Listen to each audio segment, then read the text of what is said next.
Hello and welcome to the channel. Today what we're going to talk about is business process tracking and the use of conditions. Let's go. So I've had a lot of questions about whether business process tracking supports conditions and parallelism. The short answer is yes. I guess it wasn't last week. In the last video I talked about parallelism, and today we're going to focus on conditions. Now the way you model this or implement it is quite similar. When it comes to conditions, we go ahead and model it the same way. Like there's no specific gesture, like don't look for like add condition or anything like that. You will just go ahead and add a parallel branch and you will represent it that way. The way this works under the hood is that the business process doesn't enforce the execution, right? It's your workflows that enforce the actual execution paths. And what we're going to do is we're going to model the business process that is basically a visualization. It is going to just report on how you've implemented underneath the hood.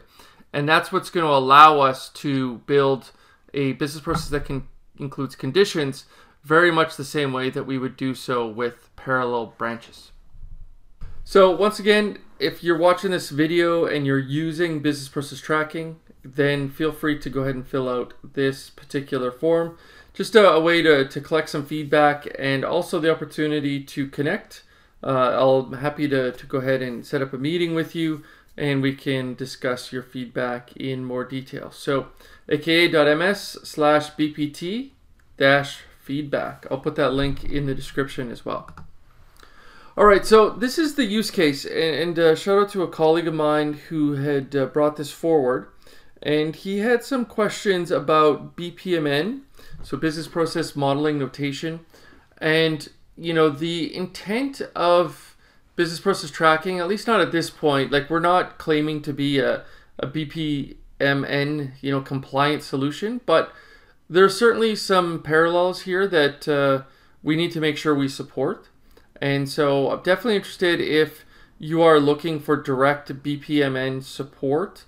Or in general, if there's a pattern that you've seen in BPMN that you are unsure of, if it's supported in our tool, definitely interested in that. So do reach out. So this is a diagram, and the business process is a pretty popular use case called order to cash. Here's the source. My colleague had shared this link, and this is something that you can go ahead and access online. And basically, if you take a look at the business process, we receive a purchase order. We're going to go ahead and check stock availability. And then this is where our condition comes into place. We either are going to have stock, so items are in stock, so we'll go down this path, or items are not in stock, and we're going to go down this other path. And so this, represented a good use case for, demonstrating conditions. Now in our happy path where we do have stock, we'll then go ahead and do a split. And then this is an example of parallelism, where in parallel we will go ahead and send an invoice and we will ship the goods. And then we will wait for both of these activities to complete before we go ahead and continue on. And we're going to just archive the order, and then we basically are at the end of the process. So once again, as I mentioned earlier, our business process isn't going to enforce this join, right? We can model it. It'll show up that way, but it really comes down to you building your workflows to enforce this, to make sure it actually happens. And I'll show you that, in our, basically in our example, in our demo of the logic apps and how we would go ahead and do that. So this is kind of the end state that we're going to get to, right? So this is our happy path where we have inventory, right? We confirm the order, we ship the goods, we send the invoice, we archive it, and then we say the order's fulfilled. Then conversely, right, if we don't have inventory, we're going to go down this path and we're going to go ahead and reject the order. So we are able to go ahead and implement that order to cash example that was put in front of us.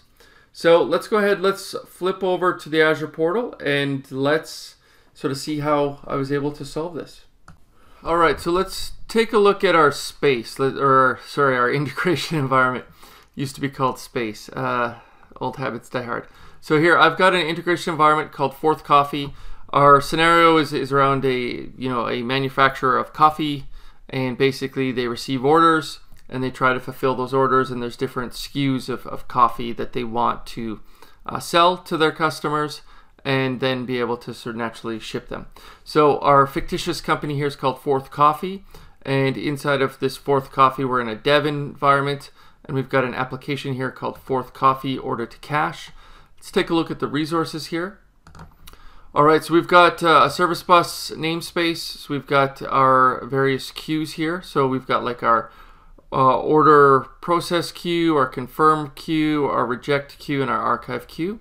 And then we've got our logic app. And this logic app, here's all of the workflows that represent essentially what we saw previously in the slides. So we've got our receive order, kind of like our on-ramp. We will then go ahead and confirm the order, and we will then process the order, and then we will go ahead, we'll process the order, then we'll either confirm the order or reject the order. We will then send our invoice out, we will ship our goods, and then we will go ahead and archive our order. So of particular interest is our receive order. All right, now we're in our workflow. Let's go to our designer. So here we're just going to have an HTTP request inbound. Just got some variables, just for storing some data. For each line item, I'll show you the payload. We're going to have basically a line items node.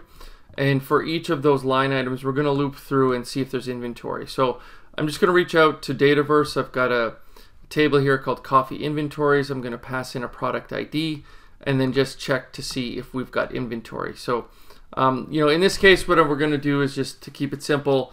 Either we have inventory for all the items or we don't. Basically, it's kind of Boolean. But we will loop through each one and update a variable, and then we'll do a check to see if we've got stock. Then we'll go ahead and head down the happy path. If not, we'll go down the rejection path. So what we're going to do is use service bus queues here. And depending upon if we've got stock or not, we'll go ahead and put a message on a particular queue. And this is then where we would go ahead and subscribe to those orders, right? So if we've got a the reject order, right, that's naturally going to connect to that reject queue, and all we're going to do is basically like update a row, just indicating or adding a new row, just saying that we're going to reject this particular order. Now, if we want to go ahead and confirm the order, we also can go ahead and do so. We will pull a message from that queue and then confirm the order and basically send the message into another queue. Now, that last bit of the business process where we wanted to make sure that both of these things happen, that's when we'll go ahead and process the order. If we head back into here, right, we've got a parallel branch. And so we're going to pull a message off the queue. We'll go ahead and we'll do some parsing of that. We're then going to hit two endpoints. We're going to pass that content over to a shipping goods service, and then we're going to add in parallel a message to a send invoice service. And then this is going to wait for both of these responses to come back. And when that happens, we're going to update the order and then put a message into our archive queue. And basically then there's another workflow that will go ahead and just kind of dequeue that particular message, and then we'll basically update the status in our table, just indicating that it's been archived. So that's the workflows. There's a few different workflows here, nothing too crazy, but we've definitely got multiple in the mix here. So let's head over to our business process now. And this is going to look an awful lot like what you saw in the slides. So here we've gone ahead and modeled the business process, much like you saw in the diagram. Now, I didn't put a ton of data in here, right? Like once you've kind of added a few data properties, it's nothing overly earth-shattering to just have a bunch of them in here. But we're getting the account ID, the account name, the order total, the description, and the status. And then here we go ahead and indicate whether or not something's in stock or not. We'll confirm the order, right? So here we've just confirmed it. Here we've gone ahead and rejected it. Here we're going to ship the goods, right? Are the goods shipped? Is the invoice sent? Archive the order, and then here we're not collecting any properties. And then here we're just indicating, you know, the updating the order status itself. So nothing sort of too, you know, earth-shattering there. Now the big thing is, like, how do we sort of model these conditions? And you know what you do, and I did show this in the video before, but you go ahead and you add a parallel stage, right? And you always do it one above. And this is how you can then start to sort of branch out from that perspective. If you want to delete it, you should be able to just right mouse click. Well, I guess in this case, cancel it. If you've already saved it, then you can right mouse click on it. If you need to sort of join something, right, you can just drag down this over to here, you know, in this fashion, and that will sort of create that connection. So this is going to represent, you know, how we fan out, right, where we've got these conditions. In this case, the business process stops. And then in this case, we fan out, we do true parallelism processing, and then we basically converge. So it's really fanning in. So we support both of those particular models itself. So, you know, the parallelism really works very similar to conditions in that case, and it just really becomes how you model these things. Once again, it's going to be your implementation that actually enforces this.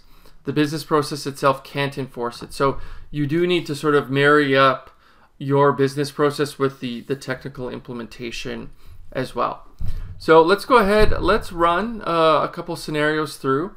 So I'm gonna just go ahead and run with payload, and I have a message here. And so here, let's just go ahead and create a new order ID, so 789. And here we've got some line items, right? So we've got product 001, product 002. We could add more if we want, but you know, that doesn't seem necessary at this point. So let's go ahead and run this. This will be our happy path. Here we've got a status code of 202, so life's good. If we head back over to our business process, we can click on our table here, and we should see that we've got 789. I didn't pause the recording. It happened that fast. So here we can see that we've gone through the entire business process, right? So that happened quite quickly, and we can see the durations for each of basically those stages. So let's take a look at our data, right? So here's the data properties that we had collected. We can see that it was in stock. We can go ahead and, you know, say that the order status is in progress at that point. We've gone and shipped the goods. We've sent the invoice. You know, here we didn't want to collect any data, and then here we can indicate that the order status is now archived. If we head over to the database, you know, we should see exactly the same results, that this order is now archived. So that's kind of our happy path, but let's go back and let's submit another order.